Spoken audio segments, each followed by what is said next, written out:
My name is Elizabeth Wogue, and the topic I chose that connects all my books together is robots. I chose robots because I like how in real life they have a human-like manner to them, and I was particularly interested in analyzing the way they're portrayed in children's literature. I also thought it would be a fun challenge because I personally have not consumed a lot of children's literature that contains robots. And so I was interested in how I could analyze the topic using my newly learned analytical skills. With that being said, I chose a picture book, an easy reader, a children's chapter book, and a movie. So for the picture book, I do not have a hard copy of it, but I do have a printout of the cover. So it is called The Bot That Scott Built. It was written by Kim Norman and illustrated by Agnes Baruzzi. In this picture book, Scott has built a robot for his science fair project. The class is absolutely amazed by his creation, which creates a lot of chaos. There's snakes slithering around, there's ants crawling around, and there's even a volcano erupting. And ultimately, the robot will save the day. For the easy reader, I chose Clinks the Robot, written by Christine Jones and illustrated by Zachary Trover. This book is about a boy named Zach and his best friend who's a toy robot named Clink. During the day, the two go on adventures together, such as sneaking into the kitchen to take cookies, and while Zach sleeps, Clinks goes on some adventures of his own, such as lasering scary bugs and meeting up with his other toy friends. For my children's chapter book, I chose a book called Weird Little Robots. It was written by Carolyn Creamy. It focuses on two girls named Penny Rose and Lark. Penny Rose and Lark are considered to be oddballs, but ultimately, over time, they bond for their love for science. During the book, Penny Rose creates robots that quite literally come to life. Even when they're switched off, they will roll around, move their arms, and one that's made of a smartphone will even learn to communicate with the girls. One of the members of the secret science society that Penny was invited to steals the robots out of their shed.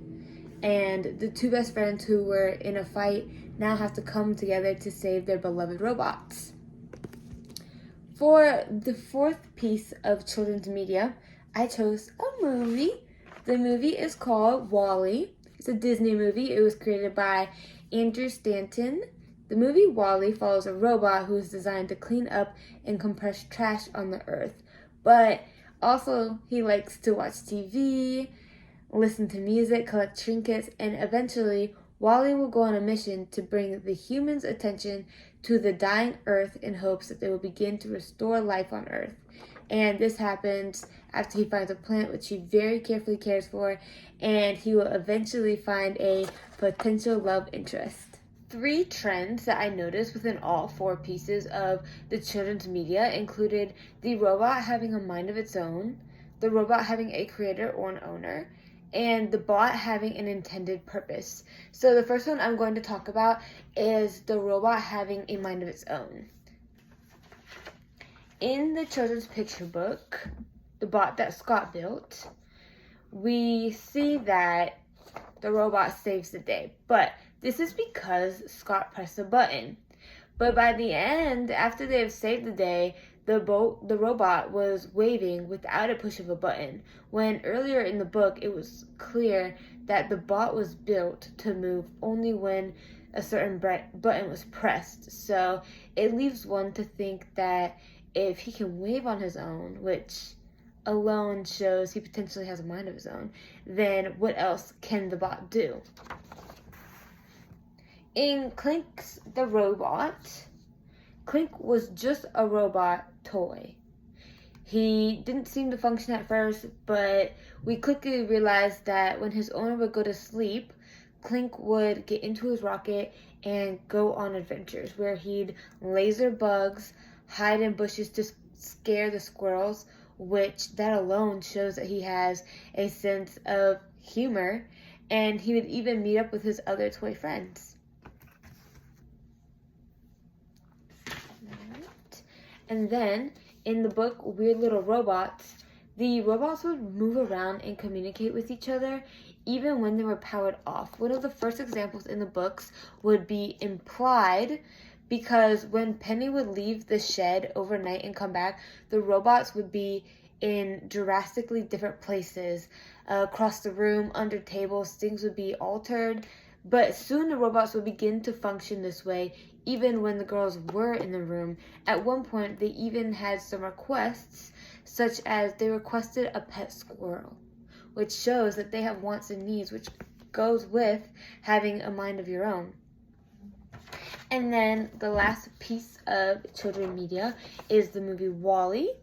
In the movie WALL-E, the robot went on personal missions, which shows that he has some type of agenda, such as he would go and collect trinkets that were not part of his original function of just collecting trash to compress. He would keep the trinkets purposely separate and not crush them. He also showed that he could have feelings. There was this bug. He would react to the bug. At first he seemed timid of it, but then he seemed to start to care for the bug. And we also see that he cares for the plant that he carefully places in like a shoe and, kind of takes care of throughout the movie. And then he also has potential romantic feelings for another droid, which classically, when you think about robots, would not be something that we would expect. But in this case, it does go to show that robots in children's media have a mind of its own. The second trend that I noticed in children's media that included robots was that each robot had a creator or an owner. In the picture book, we see Scott is the creator of the robot. In Clinks the Robot, we have Zach as the owner of Clinks, who's a robot. In the book Weird Little Robots, we have Penny Rose, who is the creator of all these robots. And in the movie WALL-E, we have a group who I'm pretty sure was associated with the government who created all of the WALL-E droids. The third trend that I noticed was that each robot had a specific intended purpose. None of them were made just to be made. So in Scott the Bot, the robot was made to win the science fair. In the books Weird Little Robot and Clinks the Robot, Clinks was owned as a companion to be a friend, and Weird Little Robots, she made them so she had a friend. In WALL-E, he was created to compact trash and ultimately help restore the earth from pollution. In my children's literature class, we learn terms and concepts that allow us to understand why an author may choose a topic like robots and the symbolism that goes with the topic. A term that would allow one to analyze this is motif. A motif is a recurring idea or object that has a deeper meaning than just the symbol itself. In these stories, robots are a very obvious motif. Besides the fact that robots are the main topic in each piece of literature, the robots represent more than just robots. The story would not have worked or been the same if it was about cake. This is because they represent control or a lack of control, and the robots also represent companionship. When looking at how robots represent control, we are specifically looking at how each individual was able to control the robot for their benefit and how otherwise they would have experienced a lack of control and also companionship. Scott was literally in control of the bot. With a push of the button, he was able to fix the mess created at the science fair, and without the bot, Scott would have been out of control. Because Scott had this help and was able to fix the mess by working together, this can represent a sense of companionship since they worked together to solve an issue so nicely.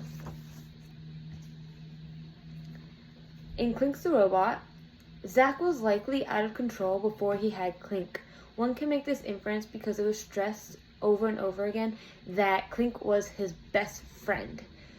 And he was also able to have a sense of control by being with his best friend and controlling what types of missions they went on during the day, such as stealing cookies, since Clinks was a toy and when he was awake and was not able to help him make decisions, which just gives Zach more a sense of control, and since they're best friends, that goes perfectly with the companionship claim. In Weird Little Robots, Penny had lack friends, and because of this, decided to take back some control because she was having so hard of a time making the friends by literally making them. She was able to control having friends, which, because the robots were her friends, there was also a sense of companionship. And then lastly, in WALL-E, the government group created the WALL-E droid to help the insane amount of pollution that was taking over the planet, and WALL-E was able to find a companionship. Something I wanted to lightly touch on is naming. Naming is also an important concept to note in the case of media involving robots. Naming is a type of name a character has, and it usually says something about how the character is viewed. In each piece of media I selected, the robots had droid-like names. In the case of Scott Built a Bot, the robot does not actually have a name. He is referred to as Bot. In the case of Clinks the robot, his name is Clinks, which is kind of ironic since he is a robot and is made out of metal.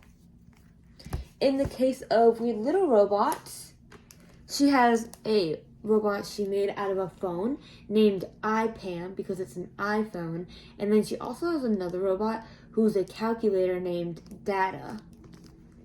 And then in WALL-E, his name is Wally, which sounds like it could be a regular name at first, but it's not, because we quickly find out that every droid that was made to compact trash, like WALL-E, was called like the WALL-E droid. So it wasn't really a name. This is interesting to me because, in a way, the books were contradicting themselves when it came to companionship.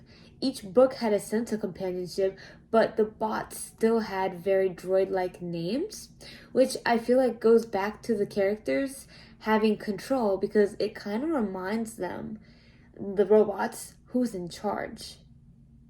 In conclusion, when applying these concepts from class, it allows the consumer to dive deeper into the meaning of robots and how/why they're used. Thank you!